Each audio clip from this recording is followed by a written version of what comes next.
Assalamualaikum warahmatullahi wabarakatuh.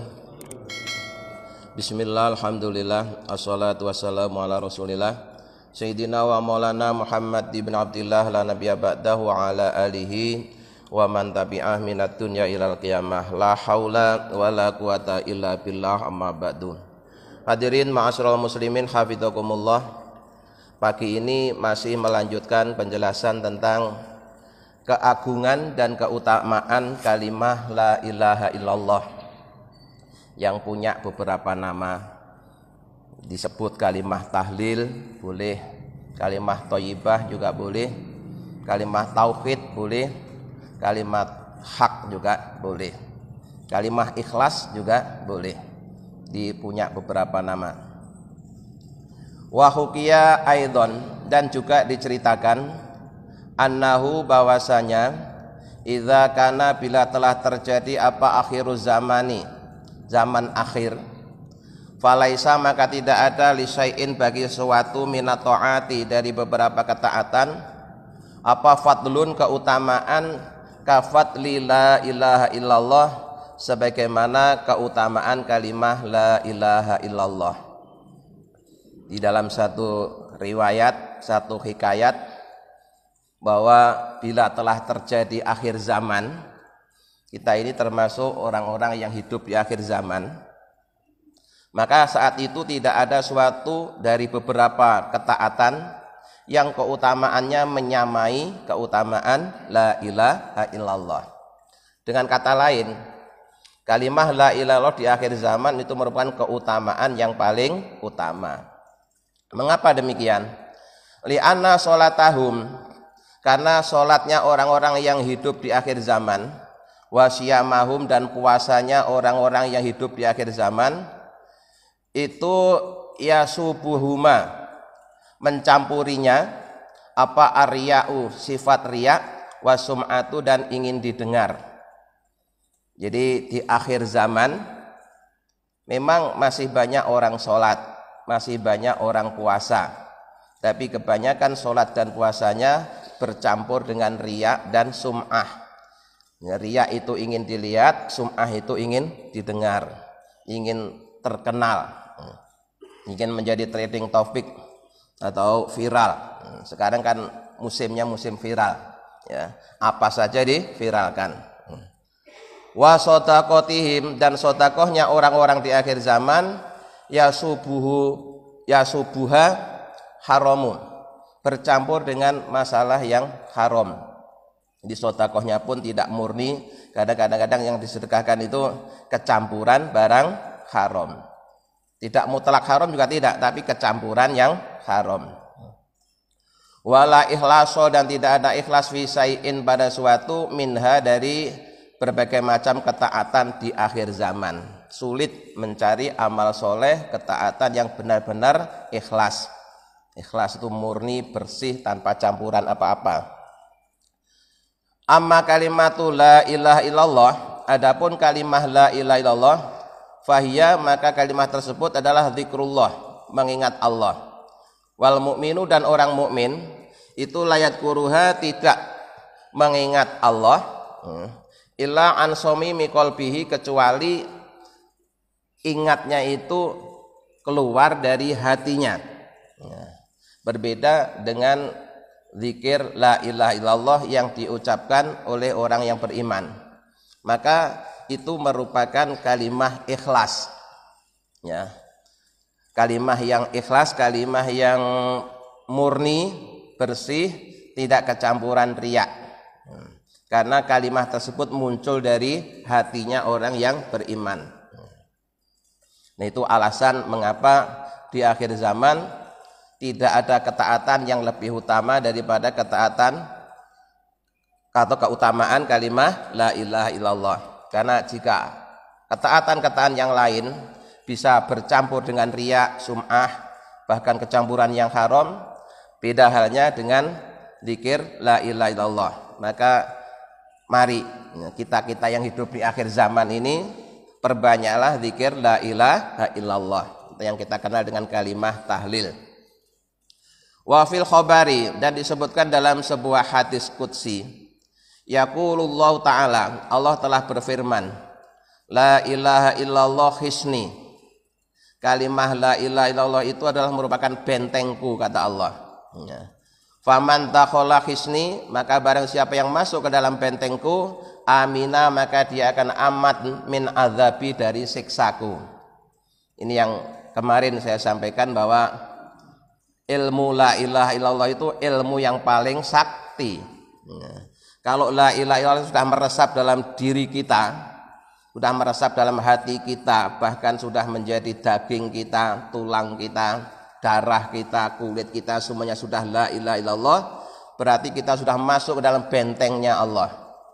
Nah, kesaktian dari bentengnya Allah ini, kalau kita sudah masuk di dalamnya, aman dari azab Allah, dibakar pun tidak mempan. Nah, kalau di dunia sesakti apapun, ya mungkin orang tidak mempan dibacok, tidak mempan ditembak, nanti jeblungin neraka masih terbakar. Nah, tapi kalau sudah ada dalam perlindungan la ilaha illallah, itu dimasukin ke neraka pun tidak akan terbakar, bahkan apinya yang padam. Nah, wa yuqalu, dan dikatakan la ilaha illallah Muhammadur Rasulullah, kalimah la ilaha illallah Muhammadur Rasulullah itu sab'u kalimatin, 7 kalimat. Jadi kalimat la ilaha illallah Muhammadur Rasulullah itu kalau dihitung ada 7 kalimat. Pertama yaitu kalimat la, itu kalimat huruf. Ya. Terus kemudian yang kedua ilaha, kalimat isim.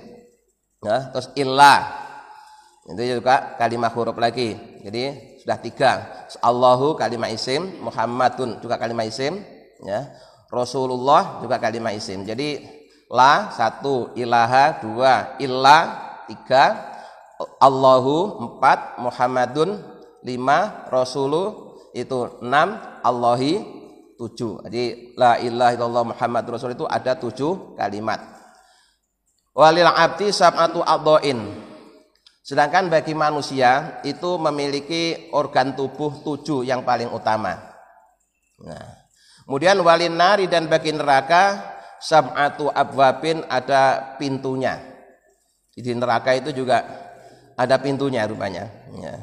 Cuma jarang dikunci, jarang dikunci, sehingga kalau orang lewat dekat bisa ya kesamber. Fakulu kalimatin, maka setiap kalimat min hadhihi kalimati sab'i, dari kalimah yang 7 ini, yaitu kalimah la ilaha illallah Muhammadur Rasulullah, itu akan tugliku, menutup baban 1 pintu min abwabin nari, dari pintu-pintu neraka as-sab'ati yang 7. Ditutup an kulli udwin, kan an kulli udwin, dari setiap anggota tubuh, minal a'dha'i, dari beberapa anggota tubuh, as-sab'ati yang 7 juga. Ya. Jadi dikatakan, dijelaskan bahwa la ilaha illallah Muhammadur Rasulullah itu terdiri dari 7 kalimat. Kemudian bagi seorang hamba itu juga memiliki 7 anggota tubuh yang utama, terutama yang biasa kita pakai untuk sujud. Ya. Sujud yang sempurna itu ketika seseorang menempelkan 7 anggota tubuh, yaitu jidat, kalau bahasa Jawanya batuk, kemudian kedua telapak tangan, jadi 3, kemudian yang 4 dan 5 itu lutut, yang 6 dan 7 ujung jari-jari kaki. Jadi kalau kita sujud, 7 anggota tubuh ini harus nempel. Ya, kalau tidak nempel, ya tidak sempurna sujudnya. Nah, nanti anggota tubuh yang biasa kita pakai untuk sujud ini tidak akan tersentuh oleh api neraka. Ya, tidak akan tersentuh oleh api neraka. Makanya sama-sama masuk neraka, Pak. Yang kafir dengan yang mukmin itu beda. Siksanya beda, nerakanya beda, panasnya juga beda. Keterangan lengkapnya itu ada di dalam kitab Mawa'idul Usfuriyah, bahwa orang mukmin pun juga ada yang masuk neraka, yaitu orang mukmin yang masih memiliki dosa. Cuma bentuk siksaannya itu beda. Kalau orang kafir ketika digiring di neraka itu sudah tersiksa, karena mereka dirantai, ya, diseret gitu. Nah, kalau orang mukmin yang akan dimasukin ke neraka ini hanya digiring begitu saja, tapi masih jalan biasa, tidak diikat. Kemudian jika orang mukmin dimasukkan ke neraka, itu nerakanya tidak bagian bawah, bagian paling atas dan dekat pintu, supaya nanti gampang dikeluarin lagi. Kalau orang kafir itu dimasukin neraka di bagian tengah dan di bawah. Kalau orang mukmin itu di neraka paling atas dekat pintu. Kemudian kalau orang kafir yang diceburin di neraka itu semuanya terbakar, seluruh tubuhnya terbakar. Orang mukmin yang dimasukin ke neraka itu pertama, anggota tubuhnya yang biasa dipakai sujud itu tidak akan terbakar. Jadi anggota tubuhnya yang biasa dipakai untuk sujud itu tidak akan terbakar. Kemudian jika orang kafir di neraka itu untuk selama-lamanya, orang mukmin kalau toh harus di neraka itu hanya seukuran dengan dosanya saja.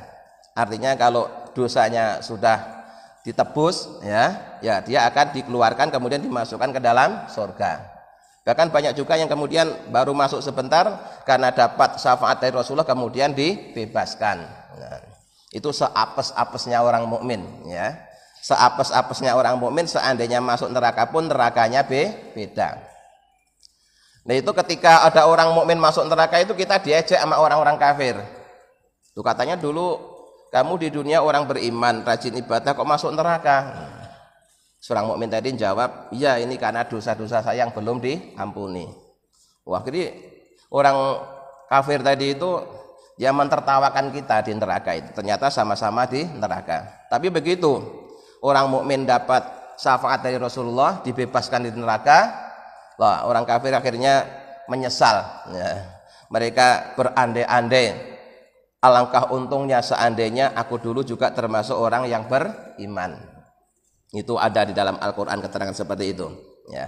Jadi sekali lagi, seapes-apesnya orang beriman seandainya dia harus di neraka, maka anggota tubuh yang biasa dipakai untuk sujud itu tidak akan terbakar. Jadi yang terbakar yang lain, ya, yang lainnya.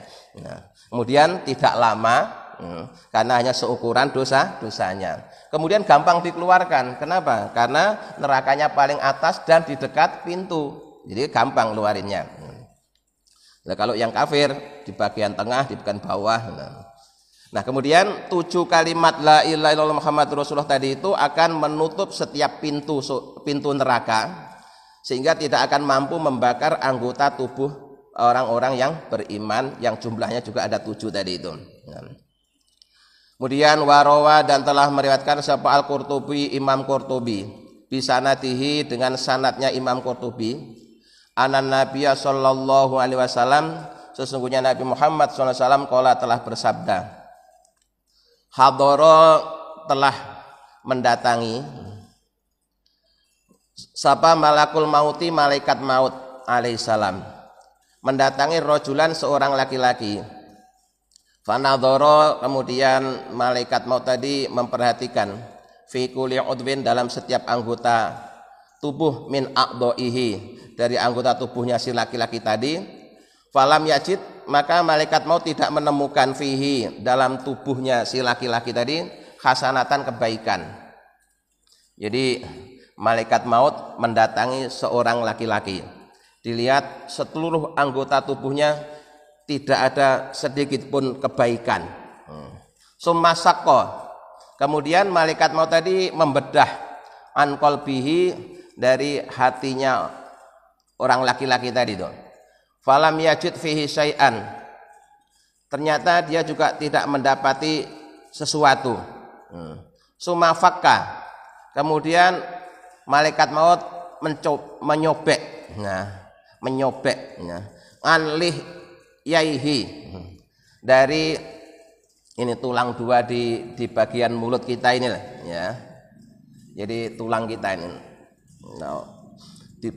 dibuka, fawajata tarafa lisanihi, lalu malaikat maut mendapati di ujung lidahnya orang tadi, ya, lasikon, di dekat ini bahasa Jawanya itu cetak, ini bagian mulut yang atas ya, bukan kalau yang bawah kan lidah itu atasnya lidah ini ya. Bijana khaihi yaqulu la ilaha illallah. Ternyata di situ ya terdapat ucapan la ilaha illallah. Jadi la ilaha illallah baru nyangkut di mulutnya ya, baru nyangkut di mulutnya. Belum masuk ke leher, belum masuk ke hati, belum masuk ke tubuh yang lain, baru nyangkut di mulutnya. Itu aja apa yang terjadi? Kata malaikat, faqala, maka malaikat tadi berkata, wajabat lakal jannah. Wajib bagi kalian untuk masuk surga.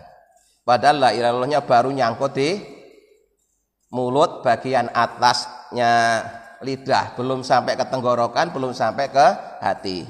Ini menunjukkan betapa agungnya kalimah la ilaha illallah. Dalam perang pun ketika Nabi Muhammad perang bersama melawan orang kafir ya, itu Nabi juga membuat aturan bahwa kita hanya boleh memerangi orang kafir selama dia belum mengucapkan kalimah la ilaha illallah. Begitu sudah mengucapkan kalimah la ilaha illallah, itu tidak boleh dibunuh lagi. Sehingga dalam hadis itu pernah ada cerita, ada orang kafir yang dia itu sudah banyak membunuh orang mukmin. Kemudian dia dapat lawan yang seimbang ya. Akhirnya orang kafir tadi itu bisa dikalahkan. Nah, begitu mau dibunuh itu, yang kafir itu langsung mengucap kalimah la ilaha illallah. Nah, orang mukminnya tadi dengan berpikiran pasti ini cuma pura-pura. Nah, pasti ini hanya untuk berlindung diri. Padahal dia sudah banyak membunuh orang mukmin, juga banyak melukai orang mukmin. Begitu mau dibunuh dia mengucapkan kalimah la ilaha illallah, akhirnya dibunuh juga. Ya, orang kafir yang sudah mengucapkan kalimah la ilaha illallah itu dibunuh juga. Akhirnya berita ini sampai ke Rasulullah, kemudian sahabat tadi dipanggil. Apa benar engkau membunuh orang yang sudah mengucapkan kalimah la ilaha illallah? Maka sahabat jawab, benar ya Rasul. Mengapa itu kamu lakukan? Oh, mungkin dia hanya pura-pura, dia hanya sekedar berlindung supaya tidak saya bunuh. Apa kata Nabi? Apakah sudah kamu buka dadanya, kemudian kamu lihat hatinya bahwa dia mengucapkan kalimah la ilaha illallah itu hanya pura-pura? Padahal seandainya dibuka pun, dibedah pun kan juga tidak akan tahu kalau dia mengucapkan itu karena Allah atau karena berlindung. Yang jelas ya, secara hukum jika seorang sudah mengucapkan kalimah la ilaha illallah dalam perang pun itu sudah tidak boleh dibunuh. Gitu ya. Jadi itu betapa agungnya kalimah la ilaha illallah. Kalau yang diriwayatkan oleh Imam Qurtubi ini tadi itu bahkan la ilaha illallah itu baru nyangkut di mulutnya ya, belum nyampe ke tenggorokan, belum nyampe ke dada. Itu saja kata malaikat wajabat lakal jannah biqauli kalimatil ikhlasi, disebabkan kalian telah mengucapkan kalimah ikhlas. Kalimah ikhlas yakni la ilaha illallah, yaitu kalimah la ilaha illallah. Maka sekali lagi kami sampaikan, kita beruntung kita dididik oleh satu tradisi kebijaksanaan para kiai-kiai kita, para ulama-ulama kita untuk memasyarakatkan la ilaha illallah dan la ilaha illallahkan masyarakat. Maka setiap acara apa saja, doa apa saja, hajatan apa saja, selalu masyarakat dibimbing baca tahlil ya. Selamatan anaknya baru lahir la ilaha illallah ya, mau dihitanin la ilaha illallah, mau dinikahin la ilaha illallah, semuanya la ilaha illallah, sampai mati juga la ilaha illallah. Itu tidak hanya menguntungkan buat yang didoakan, Mbak, tapi juga menguntungkan orang yang berdoa itu. Karena mungkin saja orang itu hanya membaca la ilaha illallah kalau pas lagi ikut tahlilan. Nah, ada juga kan masyarakat seperti itu ya. Mungkin dia hanya ya sekedar Islam tapi ibadahnya belum istiqomah ya, otomatis kan dia tidak pernah wiridan la ilaha illallah. Dia hanya ikut la ilaha illallah pas lagi diundang tetangganya acara tahlilan. Itu menguntungkan juga ya. Jadi sekali lagi kalimah la ilaha illallah ini kalimah yang paling agung. Walaupun hanya sekedar nyangkut di mulut saja sudah menjadikan dia masuk surga, apalagi sampai ke tenggorokan, sampai ke seluruh tubuhnya. Nah, Warawa dan telah meriwayatkan sapa Al-Baihaqi Imam Baihaqi an Bakar bin Abdullah dari Bakar bin Abdullah Al-Muzani rahimahullah, semoga Allah selalu meridhoinya. Berikut ini ada kisah ya yang diriwayatkan oleh Imam Baihaqi, dan kisah ini juga sangat populer disebutkan dalam beberapa kitab, termasuk tadi yang saya sebutkan di kitab Mawa'idul Usfuriyah juga ada ya. Menjelaskan tentang keutamaan la ilaha illallah. Ceritanya begini. Ana malakan minal muluki karena mutamaridan ala robbihi. Dulu ada salah seorang raja yang dia itu sangat membangkang kepada Tuhannya, tidak percaya sama Allah, bahkan menentang. Faghazahu qaumuhu. Lalu sang raja tadi dilawan oleh masyarakatnya. Jadi rajanya masih kafir, tapi masyarakatnya sudah mukmin. Karena rajanya ini menentang orang-orang yang beriman kepada Allah, maka dilawanlah oleh rakyatnya. Fa akhadhuhu saliman. Lalu sang raja tadi ditangkap dalam keadaan selamat, artinya tidak dilukai dan tidak langsung dibunuh. Faqalu bi ayyi qatlatin naqtuluhu. Setelah sang raja tadi ditangkap, terus masyarakat tadi itu bermusyawarah, gimana ini kita bunuh dengan cara apa? Kayaknya kalau langsung dipenggal lehernya terlalu enak harus kita siksa dulu gitu. Karena saking kurang ajarnya raja tadi, di masyarakatnya marah ya, ditangkap hidup-hidup, tidak langsung dibunuh. Mereka bermusyawarah bagaimana kesepakatannya, cara apa yang dipakai untuk membunuh sang raja tadi. Fa ajma'u amrahum ala ayatakhidhu kumkuman min nuhasin aziman. Mereka sepakat ya bahwa sang raja ini tidak langsung dibunuh baik dengan ditembak atau dipenggal, tidak. Gimana? Dimasukin ke dalam tong yang terbuat dari tembaga. Tong itu bentuknya kayak kaleng tapi besar ya. Sekarang sudah langka tong itu. Ya, tong itu biasa dipakai itu loh Pak, tempatnya aspal atau minyak tanah ya, atau oli yang besar-besar itu namanya tong itu. Makanya dulu ada peribahasa tong kosong bunyi nyaring, karena itu kalau ada isinya dipukul nggak bunyi ya. Tapi kalau kosong dipukul bunyi. Itu yang suaranya kencang itu tertanda kalau di dalamnya tidak ada isinya. Itu ungkapan tong kosong bunyi nyaring. Di Raja Durhaka tadi oleh masyarakatnya setelah ditangkap dimasukkan dalam tong, ditutup ya, wa yaj'aluhu fihi. Sang raja dimasukkan ke dalamnya, wa yasunnaro tahtahu, kemudian tongnya itu dibakar. Nah, ini kan menyakitkan sekali ya. Dimasukin dalam tong, terus tongnya ditaruh di atas api. Wala yaqtuluhu liyudhikuhu ta'mal adzabi, dan mereka sengaja tidak langsung membunuhnya supaya sang raja ini merasakan siksa, keenakan ini. Ini raja kurang ajar banget kalau langsung dibunuh keenakan ya. Masukin tong terus tongnya dibakar. Ya sadis ini. Ini melanggar hak asasi manusia. Fa fa'alu dzalika. Lalu rencana itu disepakati kemudian dilakukan. Fa ja'alu yahsuna tahtahun naro. Lalu dibakarlah tong tadi. Wa huwa yad'u alihatahu wahidan. Kemudian begitu sang raja yang ada dalam tong tadi, tongnya sudah mulai panas ya, itu sang raja tadi itu memanggil apa yang selama ini dijadikan Tuhan ya. Dia misalnya menyembah batu ya, dia manggil Tuhan batunya itu, atau menyembah gunung ya, dia memanggil gunung. Pokoknya satu persatu apa yang selama ini dipertuhankan oleh sang raja tadi semuanya dipanggil untuk dimintain tolong ya. Ya fulanu alam akun abutuka wa usolli laka wa amsahu wajhaka wa af'alu bika kadza wa kadza fangkitni bima ana fihi. Wahai apa Tuhan apa gitu, bukankah aku selama ini telah menyembahmu, telah beribadah kepadamu, aku sholat untukmu, aku usap wajahmu, aku berbuat demikian, misalkan kalau setiap malam Jumat juga aku kasih persembahan makanan apa gitu, macam-macam lah pokoknya. Maka dari itu tolonglah aku dari apa yang aku alami saat ini. Pokoknya semua Tuhannya Ya, atau semua yang dipertuhankan oleh sang raja durhaka tadi dipanggil satu persatu untuk dimintain tolong. Falamma ra'ahum la yaghnuna anhu syai'an. Nah, tapi ternyata tidak ada satupun yang bisa menolong. Tetap aja tong yang terbakar itu semakin lama semakin panas, semakin panas, semakin panas. Nah, tidak ada yang kemudian mau menolongnya. Akhirnya dia putus asa. Nah, rupanya apa yang selama ini telah dipertuhankan tidak ada yang mampu menolongnya. Akhirnya sadar sang raja tadi, ya. Rafa'a ra'sahu ila samai, kemudian dia menghadap wajahnya ke langit, ya. Maksudnya ke langitnya ke atas gitu. Ini bukan berarti Allah terus ada di langit atau di atas, tidak. Ini untuk menggambarkan bahwa Allah itu memang Tuhan yang maha mulia, maha tinggi.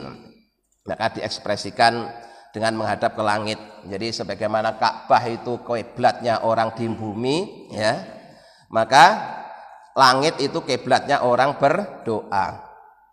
Kemudian dia mengucapkan begini, sang raja durhaka tadi, la ilaha illallah. Karena minta tolong sama yang lain-lain ternyata tidak bisa memberikan pertolongan, akhirnya dia putus asa, tapi putus asa yang benar, ya. Dia sadar, dia menghadapkan wajahnya ke langit, kemudian mengucapkan la ilaha illallah, ya. Wabtahala ilallah, kemudian dia mohon pertolongan kepada Allah. Wa huwa yaqulu, dan dia mengucapkan la ilaha illallah wa yukarriruha, dan mengulang-ulangnya. Jadi apinya semakin panas, dia semakin kencang teriaknya la ilaha illallah itu, ya. Terus itu diulang-ulang sampai beberapa kali.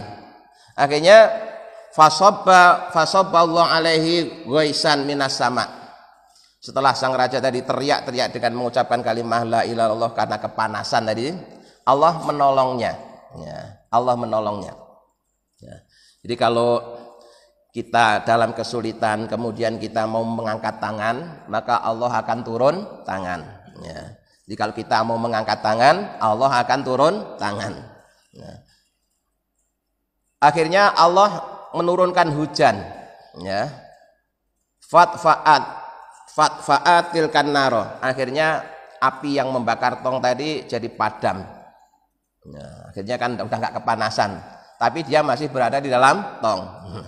Waja'at rihun fahtamalatil kumkuma, kemudian datang angin besar yang menerbangkan tong tersebut, ya.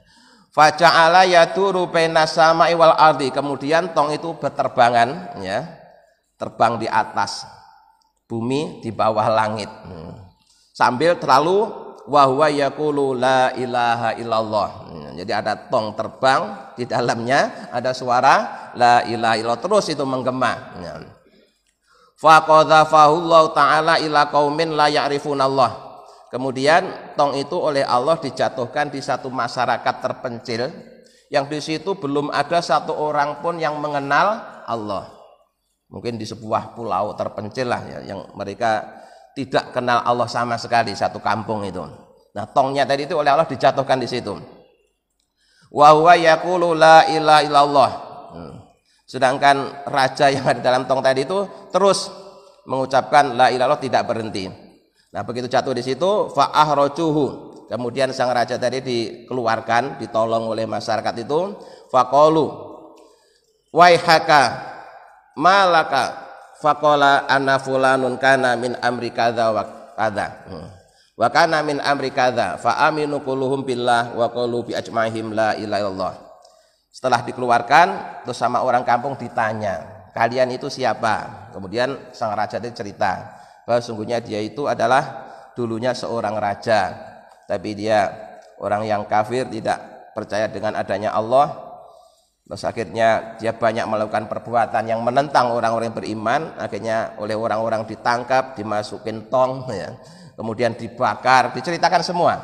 Nah, terakhir dia menceritakan bahwa dia diselamatkan oleh Allah setelah dia mengucapkan kalimat la ilaha illallah secara berulang-ulang dengan dua cara. Pertama, yaitu api yang membakar tadi dipadamkan dengan diturunkannya hujan, kemudian dia diterbangkan sampai jatuh di tempat masyarakat terpencil tadi.